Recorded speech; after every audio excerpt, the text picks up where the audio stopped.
Not willing to sit and wait. Yeah, I'm gonna be the change I wanna see in the world. I ask you to welcome to the podium Rhode Island's peace candidate for Congress, Abel Collins.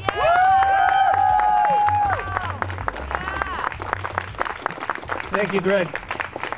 Thank you, everybody. How are you all doing out there? My name's Abel Collins. I'm an independent candidate for Congress in Rhode Island's 2nd District. I'm proud to be the peace candidate in the race. I'm proud also to have the endorsement of the Green Party. Just got that today. Thank you very much, Green Party. I'm here today to speak about peace, about possibilities and impossibilities. I'm honored to be among so many great speakers here today. I'm thrilled to be here in Providence at Roger Williams National Memorial. Williams came here 375 years ago to escape persecution for his religious beliefs, his peace-loving religious beliefs. He came here and he established Rhode Island with the belief in religious freedom, with a belief in that freedom for everybody. As some of you may know, I'm actually a descendant of Williams, and many of my ancestors came to Rhode Island to escape similar religious persecution because they were peace-loving Quakers. Quakers back in England and even right up in Massachusetts were burned at the stake for rejecting the status quo. And it's with some pride that I believe pacifism runs through my veins and I can reject the status quo. Now, out on the campaign trail, as an independent, people ask me, is it possible to challenge the two-party system? And I say to them, and I say to you now, of course it's possible. I'm here doing it right now. But more than that, I say to them, what is not possible? It is not possible to sustain the unsustainable. It is not possible to make more fossil fuels unless you have $100 million years to kill. No?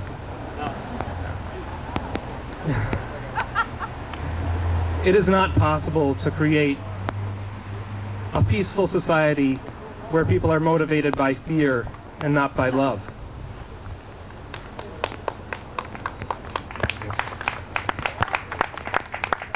Our economy is saddled with debt. There's a lot of hand-wringing about our deficit.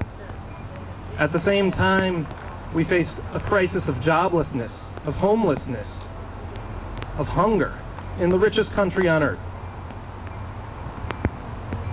Now, we can't afford a $1 trillion war machine. We can't afford to lose people around the world to our violence. And that's the real cost.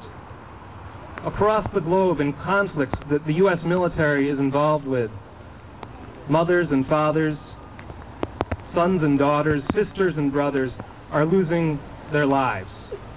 That is the real cost of war. Now, are we going to tolerate this expensive and senseless violence? No. I want peace. I want peace for our families. I want it for our communities. I want it for people around the world.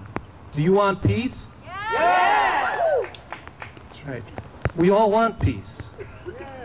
Many of us pray for it daily.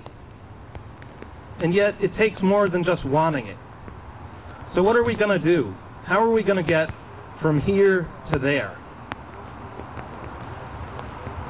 I would suggest, as George Washington suggested more than 200 years ago, that we need a Department of Peace. Oh, I'm sorry. Time. Right now, all we have is the Department of Defense, right?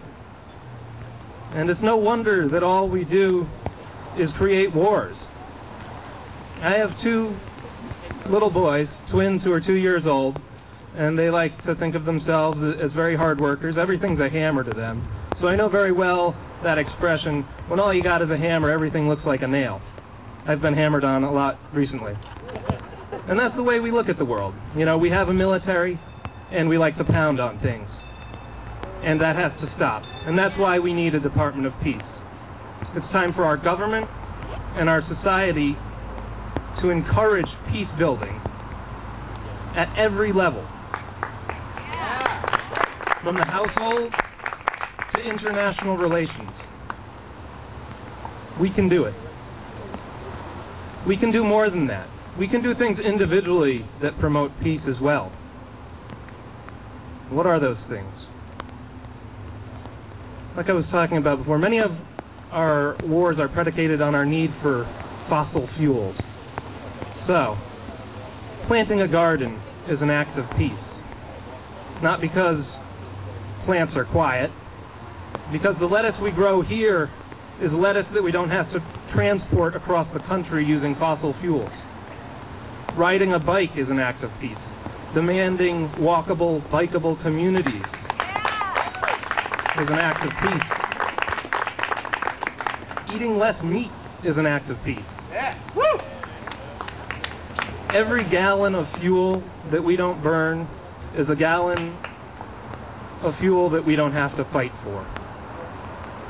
Now, it's possible right now, with simple everyday actions, to reduce the use of fossil fuels.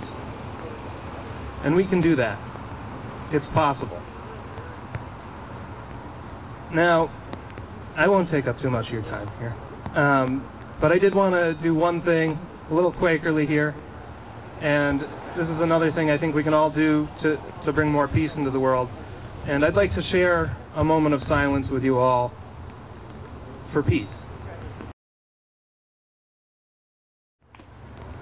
I want to talk about a couple other things that are possible. It's possible that we'll win in November. It's possible, and the thing that's going to make it happen is by working together, all of us as a community. And I encourage you to go and find the volunteers who are working for my campaign in the crowd, the volunteers for Jill's campaign. Put your name down.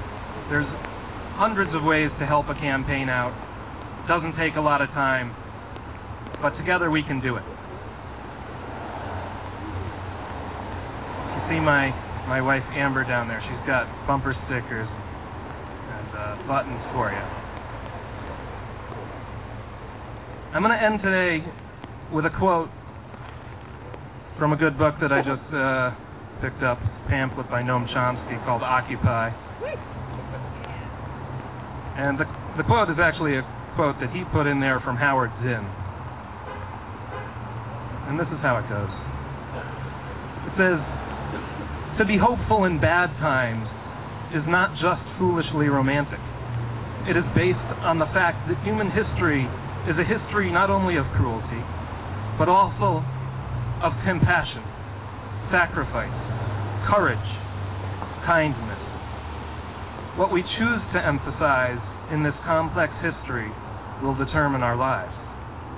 If we see only the worst, it destroys our capacity to do something. If we remember those times and places, and there are so many, where people have behaved magnificently, this gives us the energy to act, and at least the possibility of sending this spinning top of a world in a different direction.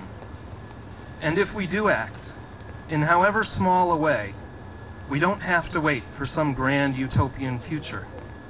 The future is an infinite succession of presents, and to live now as we think human beings should live, in defiance of all that is bad around us, is itself a marvelous victory."